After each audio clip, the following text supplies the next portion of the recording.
ඔයාලා දකින්නේ නාරම්මල අවට ගමක තියෙන ලස්සන තැනක්.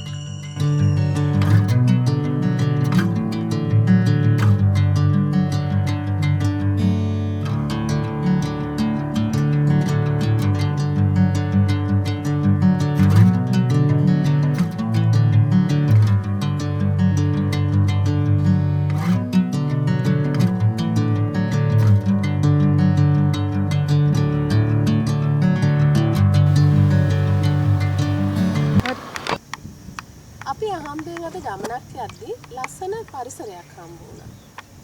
සමහරවිට ජීවිතේ අපි රැකියාවත් එක්ක අපේ වැඩත් එක්ක දූ දරුවන්ගේ වැඩත් එක්ක ඉවත් වෙලා ඉන්න වෙලාවක අහම්බෙන් මේ යන ගමනක සුන්දරත්වය අත්විඳින්නත් අපි අමතක කරන්න හොඳ නැහැ. ඒ කියන්නේ අපේ ජීවිත හරිම බරයි. අපිට ප්‍රශ්න වැඩි. ආර්ථික ප්‍රශ්න, සමාජ ප්‍රශ්න, ඒ වගේම නොයෙකුත් ප්‍රශ්න එක්ක අපි ජීවත් වෙන්නේ. ලංකාව වගේ රටක අමුතුවෙන් ස්වභාව ධර්මයේ අසිරිය විදින්න අසීරු නැහැ.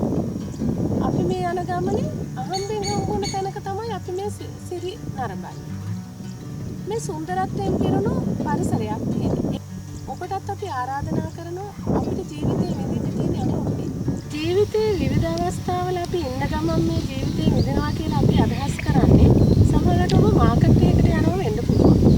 එහෙමත් නැත්නම් යම් දෙයක් හොයාගෙන යනවා වෙන්න පුළුවන්. එහෙමත් නැත්නම් ඔබ ෆීල්ඩ් එකේ යනවා වෙන්න පුළුවන් වෘත්තීමේ වශයෙන්.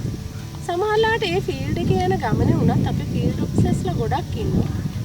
යන ගමනේදී වුණත් වැවක්, වෙලක්, විශේෂිත වුණු පොකුණක්, එහෙමත් නැත්නම් වෘක්ෂයක්, එහෙම නැත්නම් කඳු පන්තියක්, වැඩක් වෙන අනුන තැන් ලංකාවේ බොහොමයක් තියෙනවා. අපි ගත්තොත් විශේෂයෙන්ම ගම්බද ප්‍රදේශවල. ඒ විතරකුත් නෙවෙයි.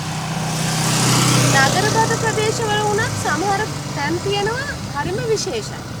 හරිම ස්වභාව සෞන්දර්යයෙන් අනුන තැන් තියෙනවා. ලස්සන තැන් තියෙනවා. සමහරවිට කුඹුරු යායක්, මහපාරක්, ඒ වගේම පදුපන්තියක්, එහෙම නැත්නම් ගම්මානයක් මේ ඕනම තැනක සුන්දරත්වයක් ඇති වෙලා තියෙනවා.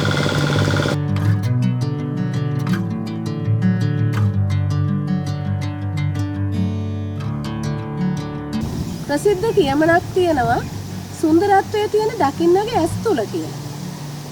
දැන් මේ වගේ පරිසරයක් ගත්තාම අපි හැමෝම කැමති දර්ශනයක්. විශේෂයෙන්ම අපේ රටේ ඕනෑම තැනක දකින්න ලැබෙන මේ වගේ පරිසරයකට කවුරුත් කැමතියි. අපි හැමෝගෙම හිත නිවෙනවා.